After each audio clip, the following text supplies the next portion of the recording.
शांति। 20 सितंबर 1971 के अव्यक्त बाप दादा के हम बच्चों प्रति अनमोल महावाक्य। मुरली का सार, रूहानी स्नेही बनो। बाबा ने कहा, व्यक्त से अव्यक्त होने में कितना समय लगता है? आप किसको अज्ञानी से ज्ञानी कितने समय में बना सकते हो? अभी की स्टेज प्रमाण कितने समय में बना सकते हो? अपने लिए क्या समझते हो? कितने समय में बना सकते हो? बनने वाले की बात दूसरी रही, लेकिन जो बनने वाला अच्छा हो उनको आप अपने पावर अनुसार कितने समय में बना सकते हो? अभी अपनी स्पीड का मालूम तो होता है ना? समय प्रमाण अभी अज्ञानी को ज्ञानी बनाने में कुछ समय लगता है। वह भी इसलिए क्योंकि बनाने वाले अपने को अव्यक्त रूप बनाने में अभी तक बहुत समय ले रहे हैं।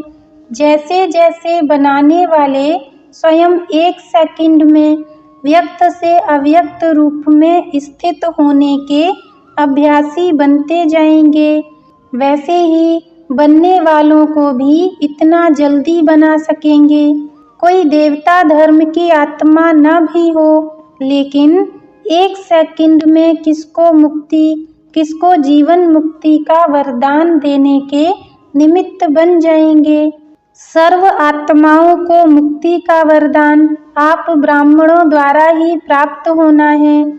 जैसे मशीनरी में कोई चीज डाली जाती है तो जो जिस तरफ जाने की चीज होती है उस रूप में और उसी तरफ ऑटोमेटिकली 1 सेकंड में बनती जाती है और निकलती जाती है, क्योंकि मशीनरी की स्पीड तेज होने के कारण 1 सेकंड में जो जहाँ की होती है वहाँ की हो जाती है। जिसको जो रूप लेना होता है वह रूप लेते जाते हैं। यह रूहानी मशीनरी फिर कम है क्या? इस मशीनरी द्वारा आप 1 सेकंड में मुक्ति वालों को मुक्ति, जीवन मुक्ति वालों को जीवन मुक्ति का वरदान नहीं दे सकते हो, जबकि आप हो ही महादानी और महाज्ञानी, महायोगी भी हो। 1 सेकंड में अपना जन्म सिद्ध अधिकार प्राप्त कर सकते हो। क्या ऐसे ही लिखते हो व बोलते हो? यथार्थ बात है, तब तो लिखते व बोलते हो ना। तो 1 सेकंड में आत्मा को मुक्ति, जीवन मुक्ति का मार्ग दिखा सकती हो व वरदान दे सकती हो ना।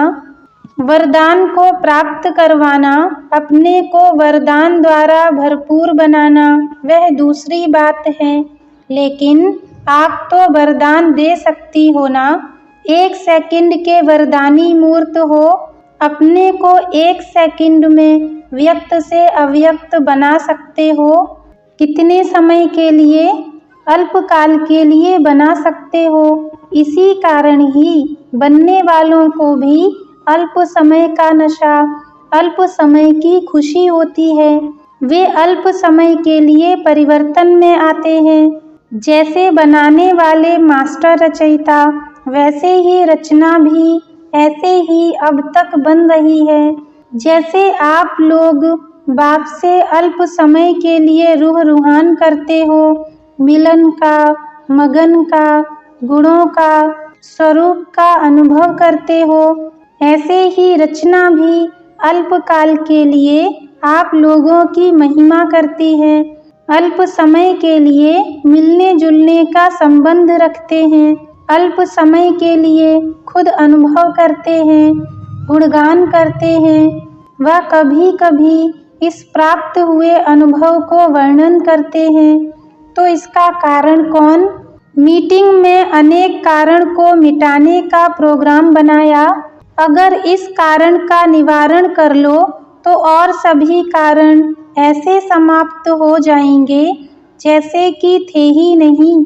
तो मूल कारण यही है, सदा बाप के स्नेह और सहयोग में रहने से सर्व आत्माएं आपके स्नेह में सहयोगी स्वतः ही बन जाएंगी।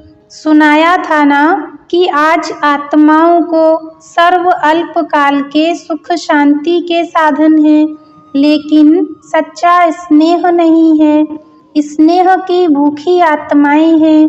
अन्न और धन शरीर के तृप्ति का साधन है, लेकिन आत्मा की तृप्ति रूहानी स्नेह से हो सकती है, वह भी अविनाशी हो। तो स्नेही ही स्नेह का दान दे सकते हैं। अगर स्वयं भी सदा स्नेही नहीं होंगे तो अन्य आत्माओं को भी सदा काल का स्नेह नहीं दे सकेंगे।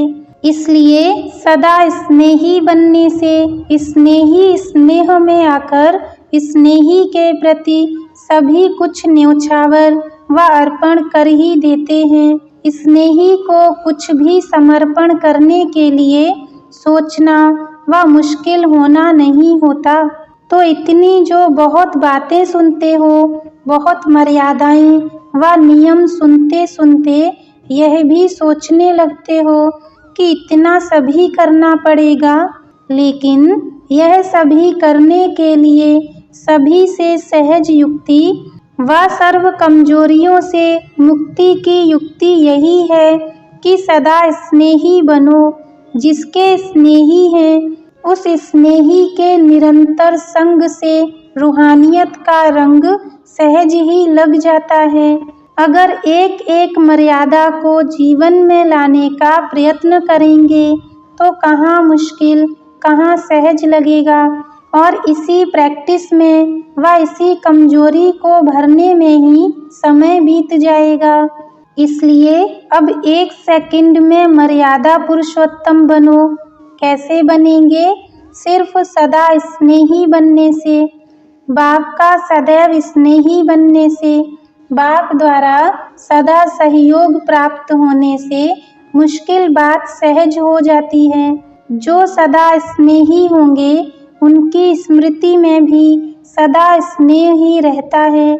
उनकी सूरत से सदा स्नेही की मूर्त प्रत्यक्ष दिखाई देती है।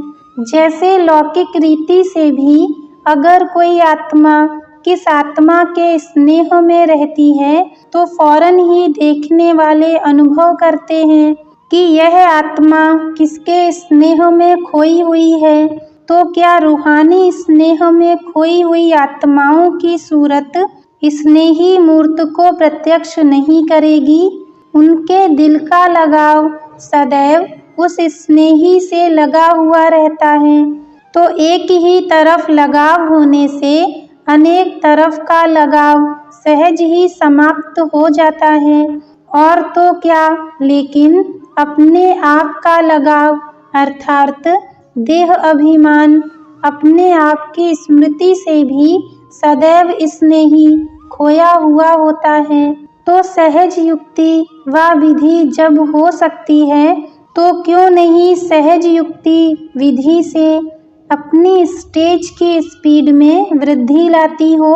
सदा स्नेही एक सर्वशक्तिमान के स्नेही होने कारण सर्व आत्माओं के स्नेही स्वतः बन जाते हैं। इस राज को जानने से राजयुक्त, योग युक्त व दिव्य गुणों से युक्ति युक्त बनने के कारण राजयुक्त आत्मा सर्व आत्माओं को अपने आप से सहज ही राजी कर सकती है। जब राजयुक्त नहीं होते हो तब कोई को राजी नहीं कर सकते हैं। अगर उसकी सूरत व साज द्वारा उसके मन के राज को जान जाते हैं तो सहज ही उसको राजी कर सकते हैं।